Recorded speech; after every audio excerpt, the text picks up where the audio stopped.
Hey guys, what's up? Welcome back to another awesome episode of Talkin Far, Far Away. It just so happens to be episode 15, and sitting across from me, of course, is Mr. Scott. And Scott, how's it going this evening?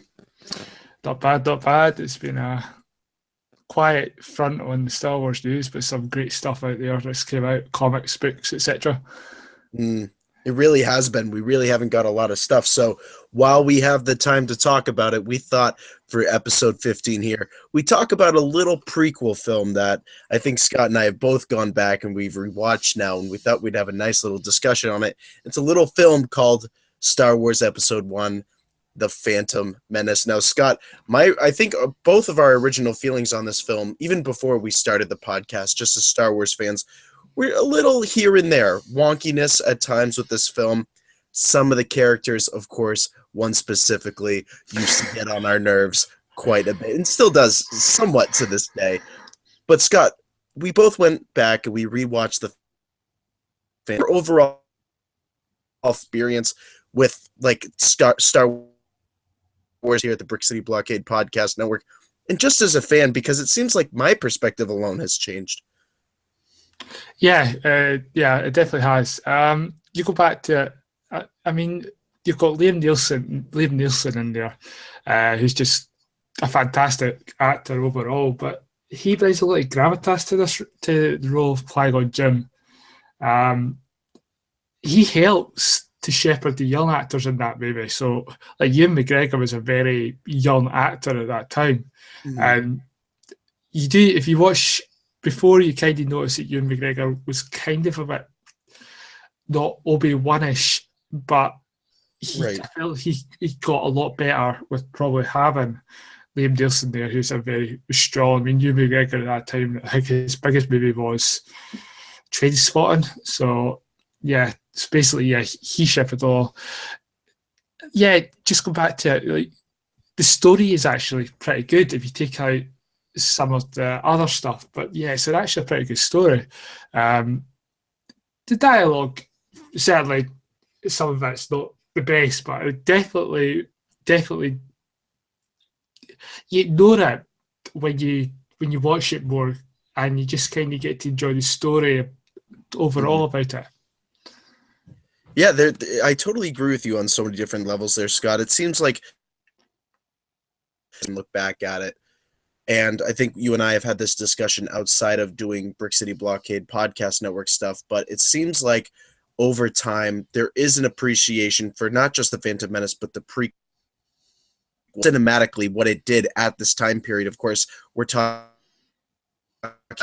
about right at the brink of happening cinematically and different things that directors were starting to do. But of course, George Lucas, as we know from how Star Wars conquered the universe, one of the reviews that we did, he did some pretty revolutionary things. And like you said, I mean, it seems like a lot of the character interactions, again, can be still wonky at times.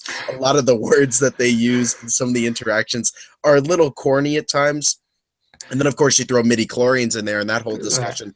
Then you're getting into a whole other realm of discussion. But cinematically, I totally agree with you.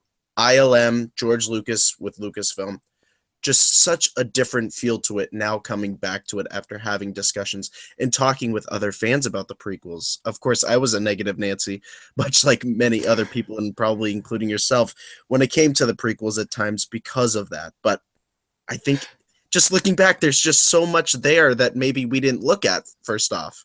yeah, I saw it when it first came out in the cinema in 1999, and I saw it, and then when it came out on for these old kids, young kids actually, who's listening, VHS, these were videos you put in the machine and you had to rewind if you wanted to watch the movie again. Uh, but yeah, I actually, when I got a video, I watched it for 2 weeks non-stop. So I must have liked it back then really well when I was 14, 15. But yeah, like the space battles, the scope of it is great. I mean, the space battles um, near the end of the movie with the Boo fighters against the Trade Federation.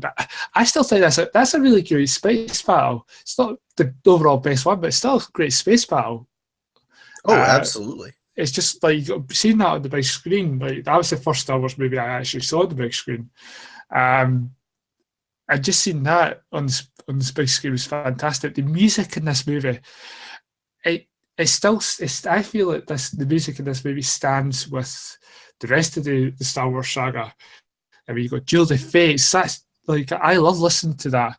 I Mm, remember it being on music channels, and when it came on, you stopped and watched this yeah, because it was just the music, like Duel of the Fates, man. Even when they had it back in episode and Revenge of the Sith, just that tiny bit when Anakin and Obi-Wan's fighting, and Palpatine and Yoda, it grabs you. It yeah, just grabs you. And as you said about the special effects as well, I mean, I don't think it's dated that much. There's some special effects in there. It's just like, wow, I've never seen this before. On par with the Matrix when Neo does the whole bat down when the bullets are coming to him. This was revolutionary at the time, and ILM are still good today. They're still doing the best stuff. But yeah, the special effects and the music in this movie are stand the test of time for when it came out.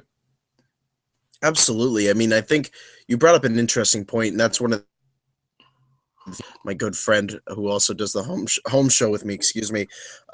He likes to focus on the music when it comes to a discussion specifically about what we were talking about right now, Scott. And we were talking about some of the music and stuff. And one of the points that he brought up specifically was that it's kind of similar to what you said.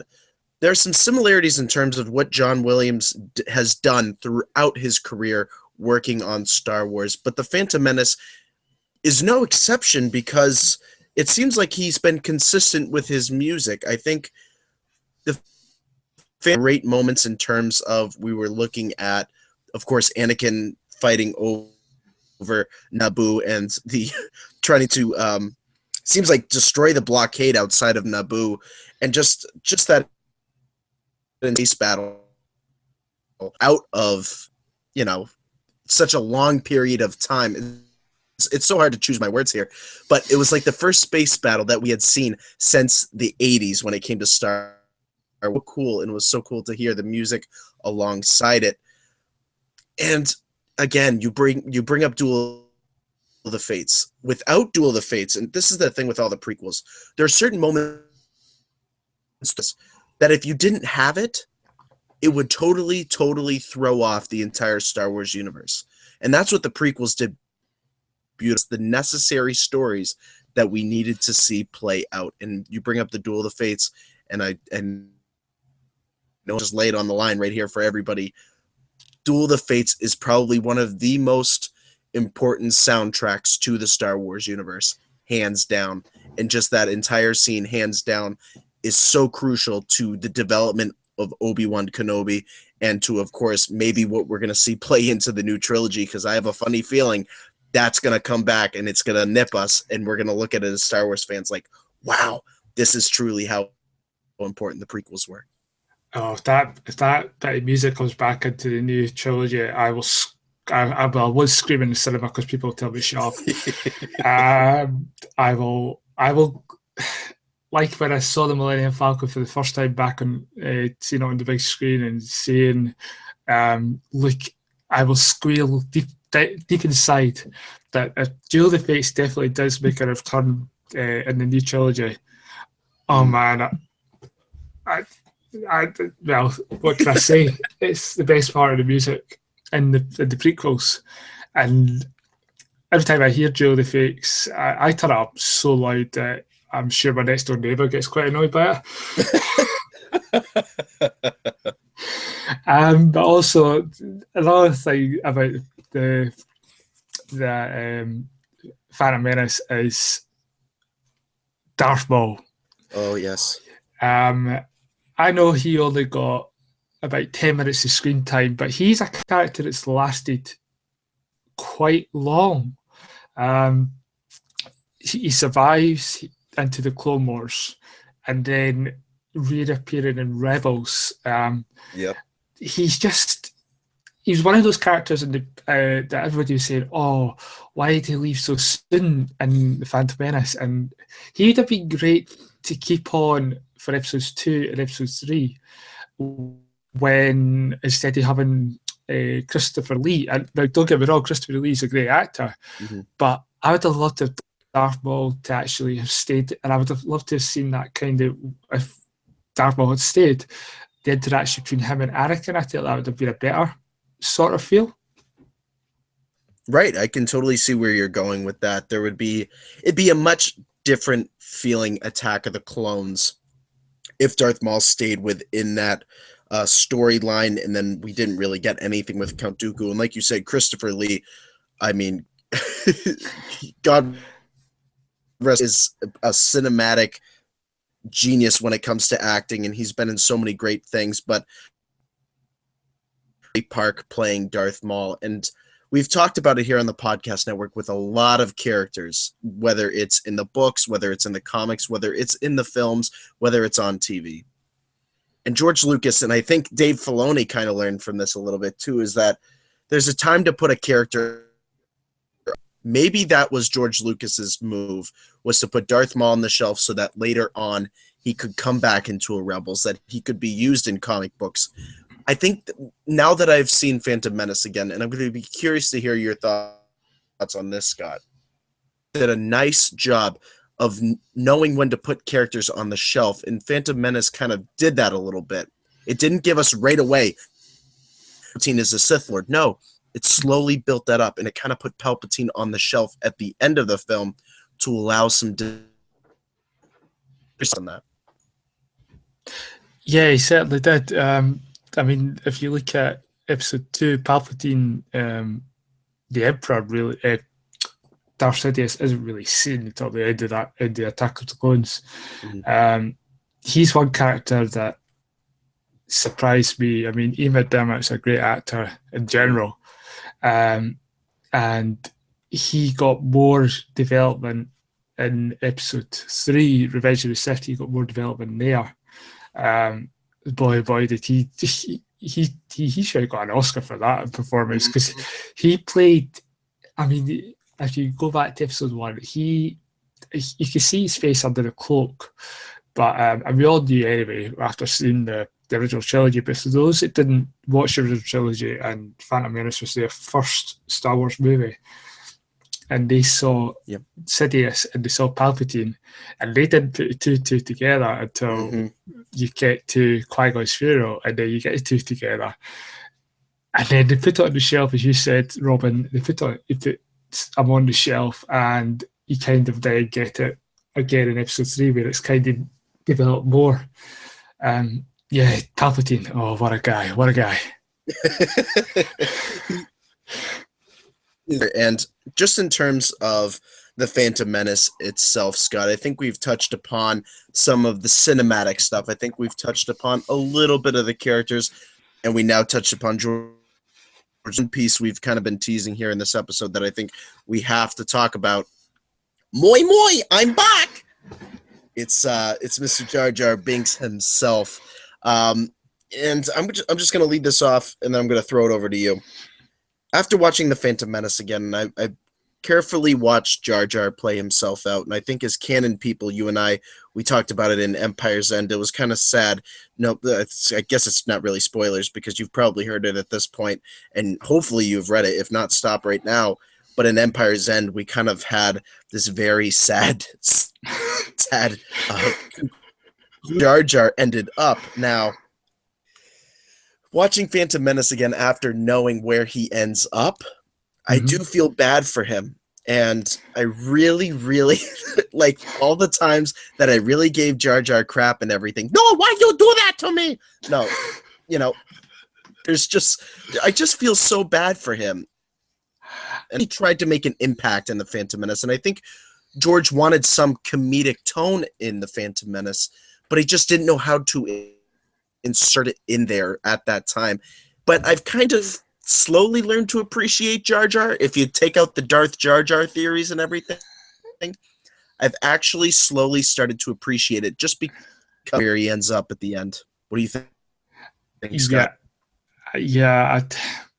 I mean, he's still one of those characters that's very divisive. among the fan community. Yeah, you hit it on the head. When you watch the Phantom Menace again, you see Musa Musa, ja ja ja.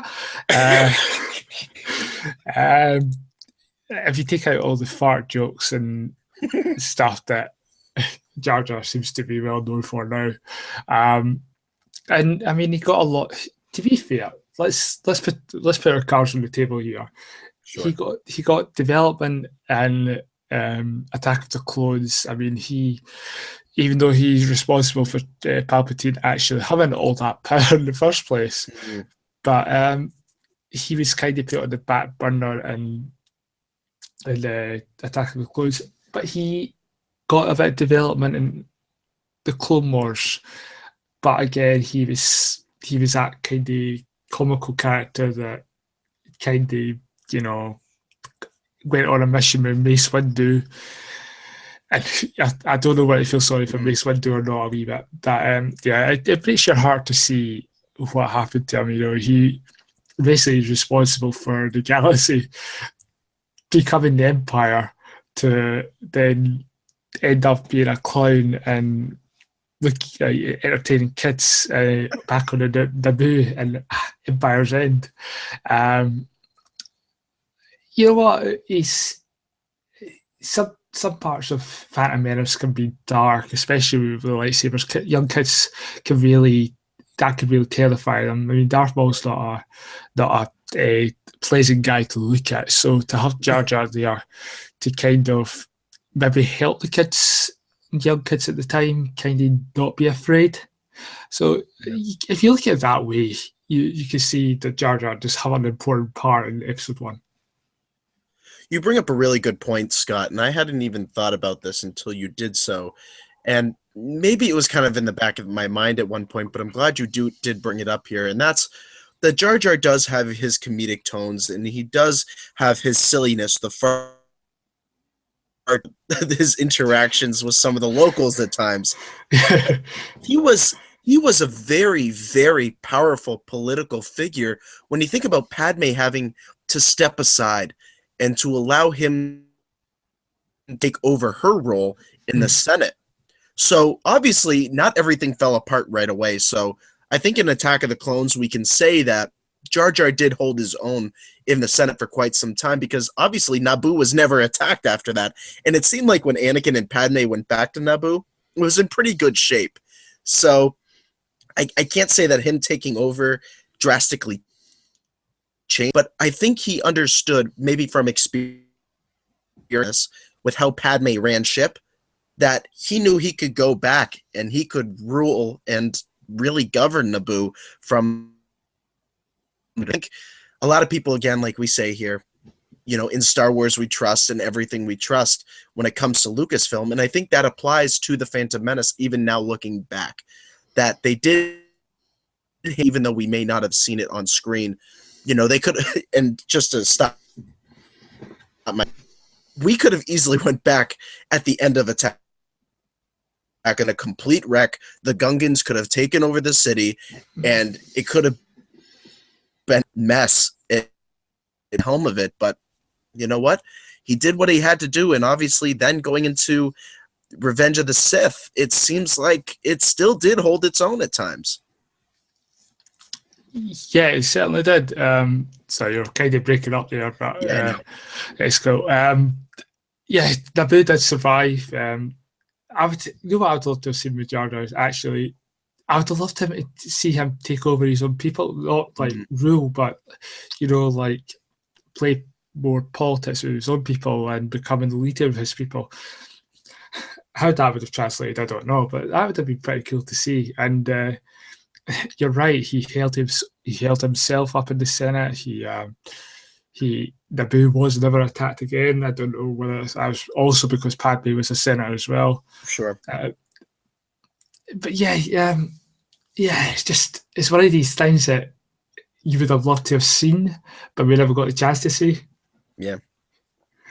Yeah, So and you're right. We did have our moments where there were things that could have continued out story wise that we didn't see play out, whether it's in comic books, whether it's in some other form of canon content. And I think maybe with Disney with Lucasfilm and everything. Maybe we'll see something play out in the near future. It's hard to say. But I think, Scott, when it comes to the Phantom Menace, I think we should just give a rating system here. I think when I first came out of Phantom Menace and I watched it as a kid and I looked at it, through the eyes of somebody who just kind of saw the comedic factor of Jar Jar Binks and maybe not necessarily the story at the time, I probably would have 3 stars out of 5.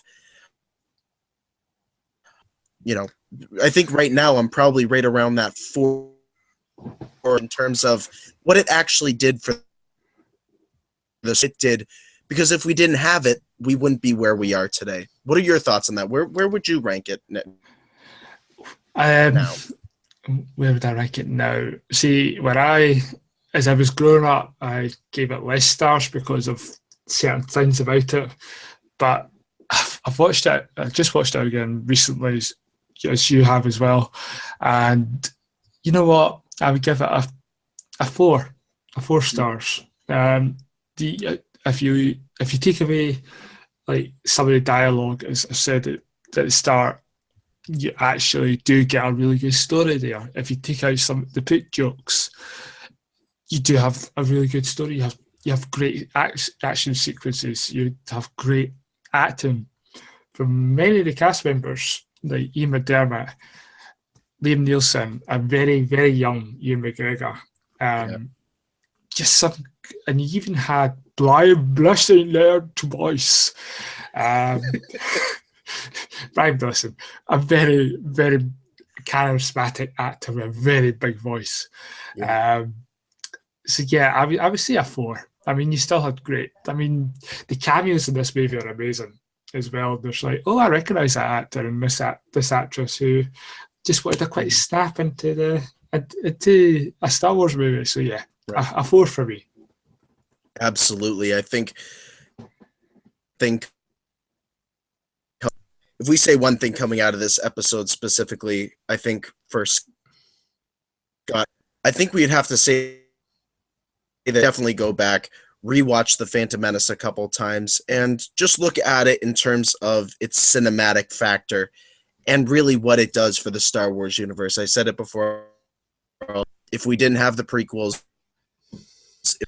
The Phantom Menace, I don't know where we would be in terms of the Star Wars story of its most iconic characters that it created. So big shout out George Lucas, Lucasfilm, back in the day, doing what they had to do to continue the Star Wars universe at that time. And me, I like the prequels now. No, I don't know. But that's Jar Jar speaking. So, Mr. Scott Inch, I think we've gotten to that time of the show. It's a little thing we like to call plug time. Or should I do it in Jar Jar? Misa, plug time. Where can the good people find you on social media? You can find me on Facebook at Scott Inch or on Twitter at ScottInch85. Awesome. You guys can follow me over on Twitter at Mr. Vote Tweets. Instagram, follow me. Social vote. Go and subscribe to the Brick City Blockade podcast network. And make sure to check out brickcityblockade.com for everything happening in a galaxy far, far away. And make sure you go back, watch the prequels, and share your social media. For Scott Inch, this is Robin Vote of Talkin' Far, Far Away. And as we say here on the podcast, may the Force be with you. Always.